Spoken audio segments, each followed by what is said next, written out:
భోగభాగ్యాల పర్వం భోగి. ఈ భోగి యొక్క ప్రత్యేకత ఏమిటి? ఇవాళ పాటించవలసినటువంటి నియమాలు. భోగము అంటే అనుభవించేటటువంటి బ్రహ్మజ్ఞానము అని అర్థం. భోగి అన్నప్పుడు సర్పము యొక్క పడగ అనే అర్థం కూడా ఉంది.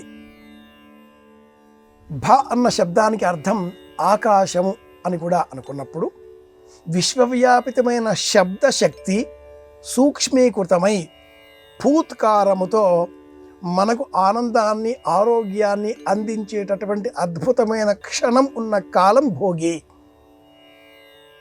ఏ పండుగకైనా కూడా ముందు రోజు విశేషంగా కొన్ని నియమాలతో ఉంటాయా అంటే అలాంటివి 1-2 మాత్రమే కనిపిస్తాయి. అందులో సంక్రాంతి పండుగకు ముందుగా వచ్చే విశేషమైనటువంటి సందర్భం భోగి. ఈ సందర్భాన్ని పురస్కరించుకొని కాలపురుషుడిని స్మరిస్తూ అనేక నియమాలతో ఈ రోజున తలంటుకోవడంతో ప్రారంభం చేసినటువంటి శుభ సమయం దానాలతో విరివిగా పశుపక్ష్యాదులను ఆదరిస్తూ ఇంతకాలము మనకు పంటలు అందించిన ఆ బసవన్నలకు గోమాతలకు కృతజ్ఞతలు తెలియజేస్తూ పంటను మనకు రాశిగా పోషించిన ఈ భూమాతకు కృతజ్ఞతాపూర్వకంగా నమస్కారాలు తెలియజేస్తూ ప్రకృతిని పర్యావరణాన్ని కాపాడుకునే విధంగా సమతౌల్య స్థితిని పాటిస్తూ దేహానికి కూడా శీతోష్ణ పరిస్థితులు సమానంగా లభించే విధంగా ఆ పరమాత్ముడిని మనకు అనుగ్రహాన్ని అందించే విధంగా ప్రార్థనలు చేస్తూ పెరుగు దానం చేస్తూ అనేక విధాల నియమాలతో గడపవలసిన అతి పుణ్యకరమైన కాలం భోగి. ఈ రోజున ఈ నియమాలన్నీ పాటిస్తే భోగభాగ్యములతో మనం ఆనందంగా ఐశ్వర్యంగా ఆరోగ్యదాయకంగా జీవితాన్ని గడపగలుగుతాం.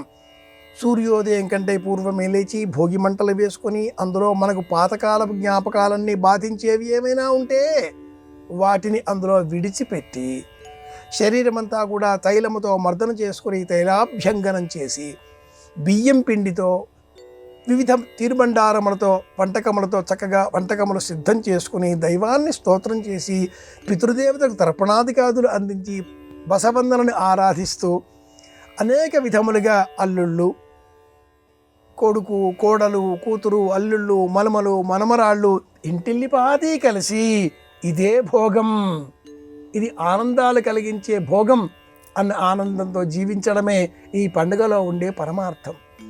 భోగి అంటే సర్పం అనుకున్నాం కదా, పరమేశ్వరుడు సర్పాన్ని తన గళసీమలో అలంకరించుకొని ఉంటాడు. ఏ దైవాన్ని చూసినా కూడా ఆ దైవానికి ఉండేటటువంటి అనేక హస్తములలో ఏదో ఒక హస్తంలో సర్పం మనకు కనిపిస్తూనే ఉంటుంది. సర్పము కాలానికి ప్రతీక. ఎక్కడ సంపద ఉంటుందో ఆ సంపద ఉన్న చోటుకు దగ్గరలో కూడా సర్పాలే ఉంటాయి. రక్ష, నాగరక్ష, నాగబంధనం అంటూ ఉంటారు. వాకిలిలో రంగవల్లికలు ఈ రోజున విశేషంగా తీర్చిదిద్దుతారు. అన్నింటికంటే కూడా ముఖ్యంగా రంగనాథుడిని సేవించినటువంటి ఆ తల్లి గోదాదేవి కళ్యాణం చేసుకొని స్వామిలో లీనమైనటువంటి రోజు ఈరోజు.